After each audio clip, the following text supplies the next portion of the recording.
Join us as we explore innominate gifting.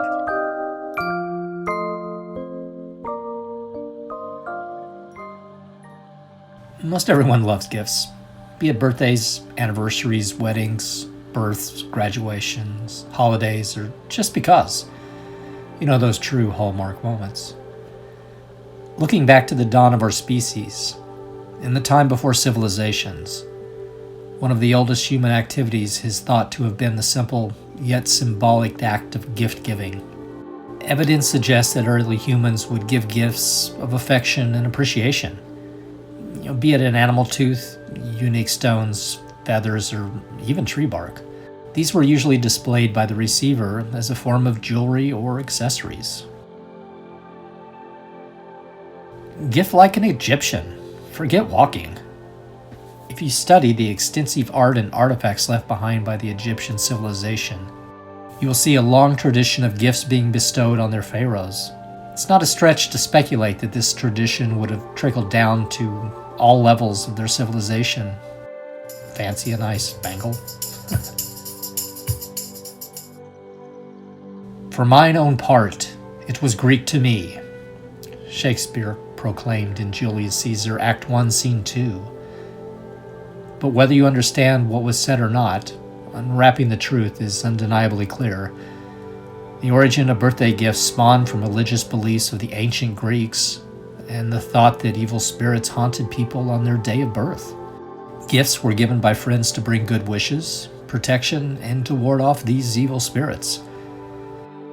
The tradition of making a wish and blowing out the candles is how you personally send your message to the deities for protection.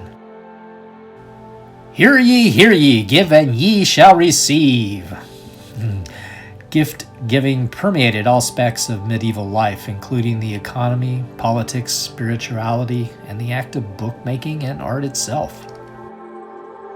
Gifts such as love songs composed by men and performed for women, even personalized garments for your mate that might include strands of your hair sewn into it were all acceptable.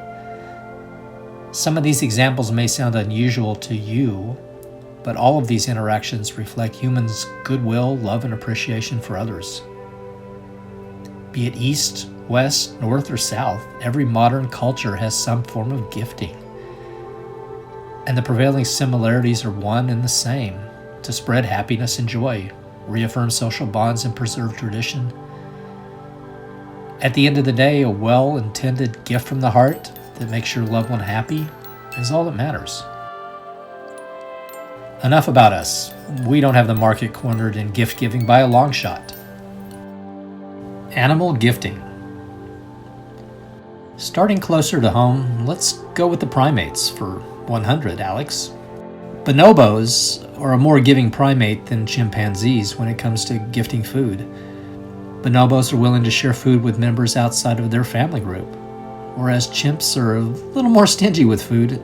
But interestingly enough, the chimps have no issue sharing tools, but the bonobos do.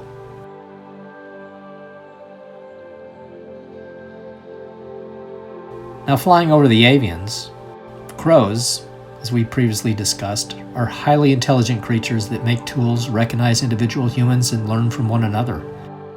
Wild crows are not known to create or display art, but they do occasionally leave behind objects like keys, lost earrings, bones, or rocks for the people who feed them, a behavior that John Marzluff, conservation ecologist at the University of Washington, calls gifting. Crows and ravens are not the only birds that are into gifting. The male Eurasian jay likes to give gifts to their mates simply because the females will enjoy the presents. When the male penguin presents a female with a stone, it might seem all cute and lovable, but she's pretty smart and knows that he is asking her to build a nest together. Brings a new meaning to the statement, "Look at that rock he gave her." During mating season, the male shrikes place their larders in conspicuous locations where they can be seen and admired by potential mates. These elaborate and beautiful bouquets are composed of impaled insects, frogs, toads, lizards, mice, voles, bats, and even other birds. A gift that testifies to the true hunting might of the giver. Buzzing over the insect world, the male scorpion fly offers potential mates a nuptial gift consisting of a huge ball of protein-rich saliva, equaling up to 10% of its body weight. The female scorpion fly, if wowed and pleased, eats the saliva ball present, as a way of saying yes to the dress, I guess.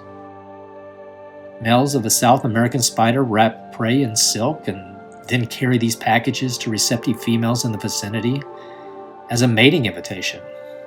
Unfortunately, some of these spider bachelors are real douchebags.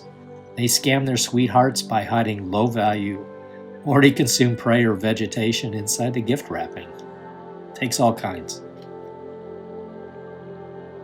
Looking to the pet at your feet, one thing most experts do agree upon is that any behavior exhibited by dogs has both learned and genetic components involved, meaning that your dog giving you a gift may not just be a natural instinct.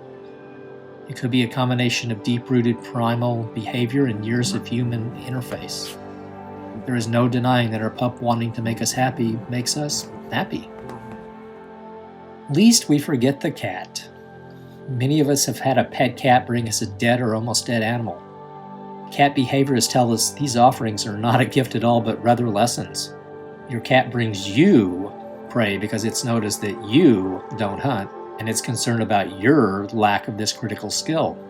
And it is trying to teach you how it's done. So stop disappointing your cat.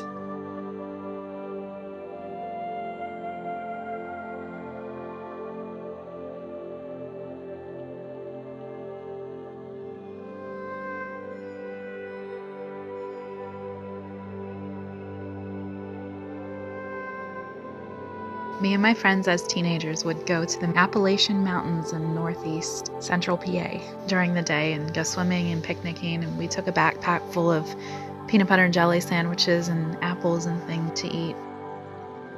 We noticed this man standing behind a tree watching us. We just waved to him and stuff.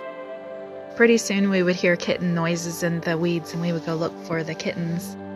We'd come back, all the food was taken out of the backpack. So we had to go home and get more. So we started packing a lot of sandwiches and a lot of apples and things. So he would leave us some food. During the summer, we decided to play chicken with the train.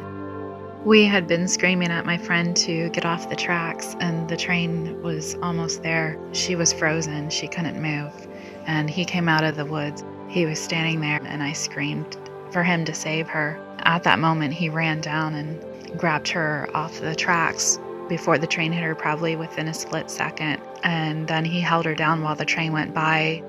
The train conductor said he was a Bigfoot, but to me he looked like a very large Neanderthal-looking man. That's the only time we ever seen him. I remember also finding his nest. He had a nest, and he had old Hot Wheel cars in there and rusted cans of food, and he had the sheet off of my parents' bed that they were missing for years. More recently, I was left a gift by a tribe here at our new location. It was feathers from a chicken. The skin was twisted up in a way to form a flower. This was left outside my window after I made banana and apple bread and muffins. They also left quartz rocks on my potato mound. The mound had been disturbed, and when we went to harvest, the potatoes were gone.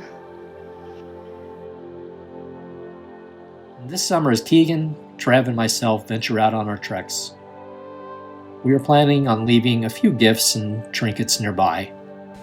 It won't be around Christmas, but hopefully one of the creatures has a birthday that month. See you guys. Until next time.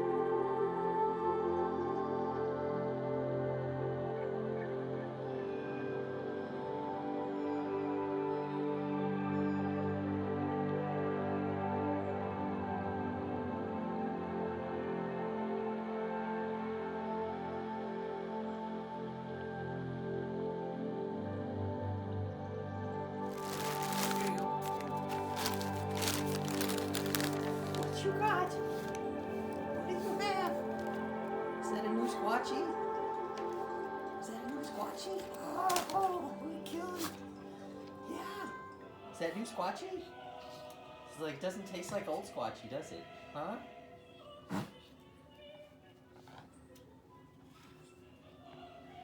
What is this here? Oh, what is that? What's the Sasquatch? It's Squatchy! It's Squatchy!